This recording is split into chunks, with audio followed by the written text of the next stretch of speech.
Have you ever looked at something beautiful and felt uneasy? You know, like there's a danger hidden just beneath the surface. Well, that's the everyday reality for one community. We're going to dive into their story, their fight for survival against something they call the golden paradox. Okay, so just take a look at this. What do you see, right?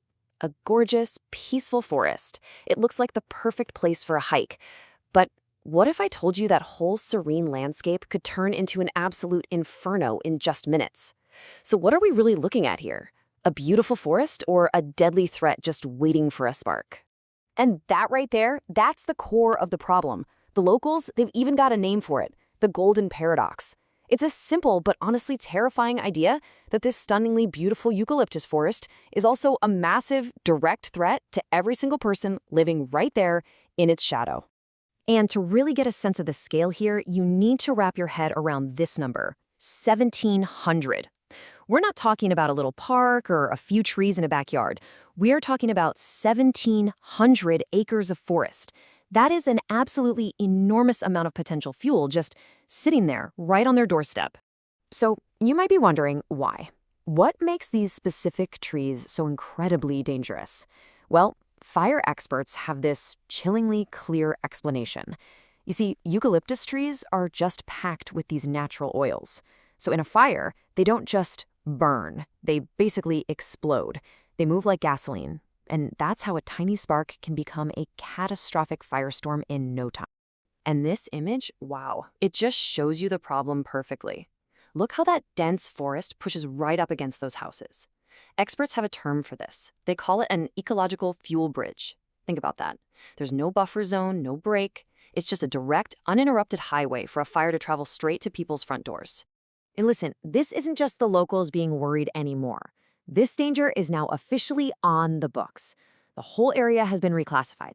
It's now officially a very high fire hazard severity zone. That is literally the highest level of risk you can get. The alarm bells are ringing loud and clear. The tragic thing is, this isn't just theoretical. We've seen exactly this play out before. You just have to look back to the devastating 1991 Oakland Hills firestorm. In that fire, eucalyptus trees accounted for a staggering 70% of the fire's total energy. I mean, just look at the comparison on this chart. History is practically screaming a warning at this community. Okay, so the threat is massive. It's overwhelming. When you're facing something this serious, this clear and present, you have to ask, who's stepping up? Who's actually going to solve this? Well, the answer is the community itself. This is the Herald Fire Prevention Council. It's a grassroots organization started and run by the very people who live with this threat day in and day out. And let's be clear, this is not some faceless bureaucratic committee. No way. It's led by their neighbors, people like Council President James. These are folks who are putting in the hours because their own homes, their own families are on the line. It doesn't get more personal than that. Their mission statement says it all, really. It's simple, it's powerful, neighbors protecting neighbors. And that's the entire philosophy, right? They get it. They know that government agencies can't do it all alone. The real solution has to come from the ground up, from inside the community itself. And here's what's so crucial. They're not just going it alone. They've been smart. They've built up some serious credibility by getting support from all the key players. We're talking the fire chief, the county OES, even state senators and county supervisors. That kind of backing gives their grassroots movement some real teeth. And this is really where they shine. It's their unique, essential role. You've got the government agencies with all the high-level expertise and data on one side, and on the other, you've got the residents who know every street, every backyard. The council? They're the bridge.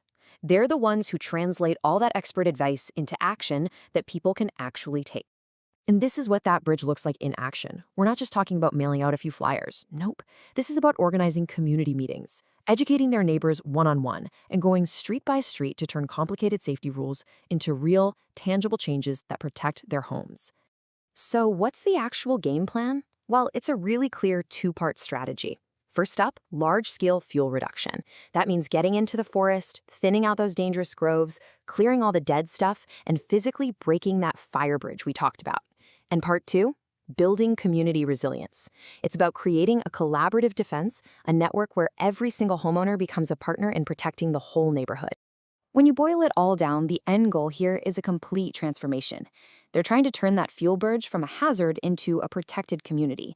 They want to go from being a high-risk zone to being a model of safety for everyone else. It's about shifting from being passive victims of this paradox to becoming active partners in their own defense, from danger to partnership. And that really leaves us with something to think about, doesn't it? The story of this community is absolutely inspiring for sure, but it also kind of holds up a mirror to all of us. It makes you wonder, what hidden risks, what golden paradoxes are hiding in plain sight in your own community?